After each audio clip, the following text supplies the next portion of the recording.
Mr. Iscariot? Mr. Iscariot?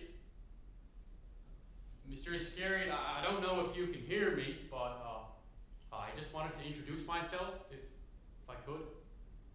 I'm Butch Honeywell.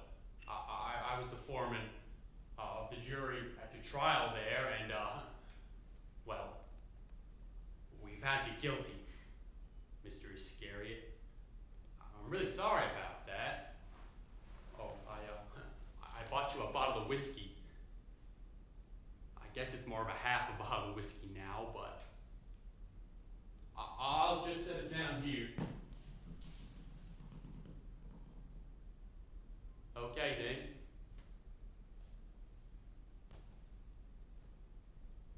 So I think I'm dead, Mr. Iscariot, and I'm a little concerned by that, because I don't think my soul's ready for judgment yet, but nobody so far corroborated that I'm dead, so I just don't bring it up.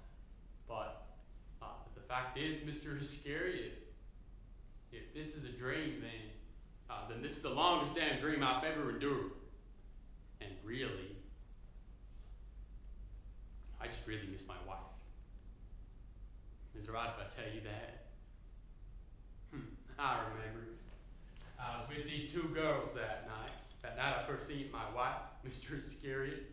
It was a party at Jimmy Rayburn's house, and well, you know me and these two girls, Susie Heller and Della Mae Robbins. We was just talking, smoking cigarettes out of Mr. Rayburn's deck away from the party. I was depressed over something or other, probably because school was ending. Plus, I had just been in the school play. I played Tom from the Glass Menagerie. It was the first time I'd ever acted, and everyone said I was real good. So anyways, I'm out there on the deck talking to Susie and Della, when all of a sudden, I see this girl inside the party. She had, I guess, just arrived, and I remember all I saw was brown hair, a red jacket, and this smile. And that even from a distance was just kind of electrifying to the heart, you know? And about a minute later, the sliding door to the deck opens, and this girl, she comes out, and she was so beautiful that I remember thinking to myself, and this is exactly word for word, but I thought, I ain't ever gonna bother talking to this girl.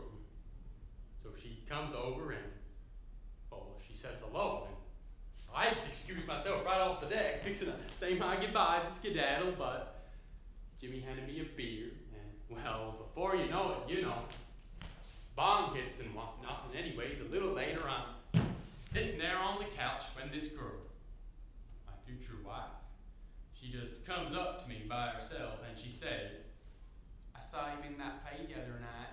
You made me cry." 2 days later, we went out on a date. On the way back, I was driving her home, and we passed by this house where my friend Dave Hogue used to live, who had died. I hadn't been by his house since he passed, so well, when I saw the house, I got struck with this feeling, and I asked her if she wouldn't mind if we just pulled up in front of that house and just sat for a moment. She said sure, so well, I parked, and we just sat in the car for a while, quiet, not saying nothing. Well, before I knew it, Mr. Iscariot, I was tearing up, because this kid, he'd been a real good friend of mine, you know, and then I just started crying. Mr. Iscariot, I couldn't help myself, and I couldn't shut it off, and she just held me.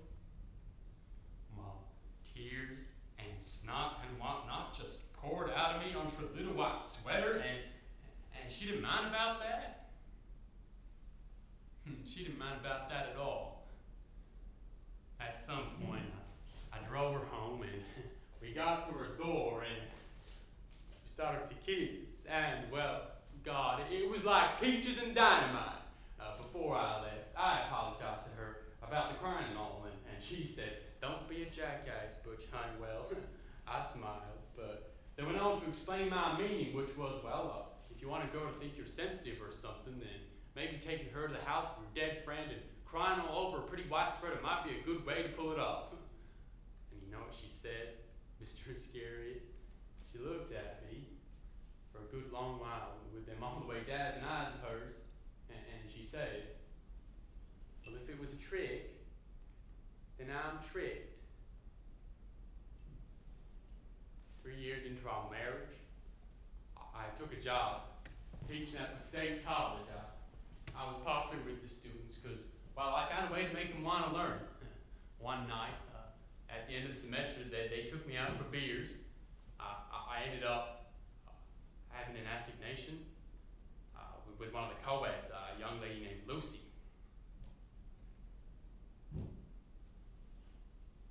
And I went home that night, and I got into bed next to my wife, drunk as a skunk, and I was looking at her. She looked so good. And I woke up the next morning, and I was looking at my wife, and boy, she looked exactly the same as she always did, except somehow she just wasn't mine no more. And I had no idea why I had done what I had done, but I had done it, and it couldn't be changed.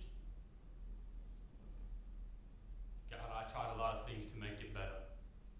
The only thing that did was more beer,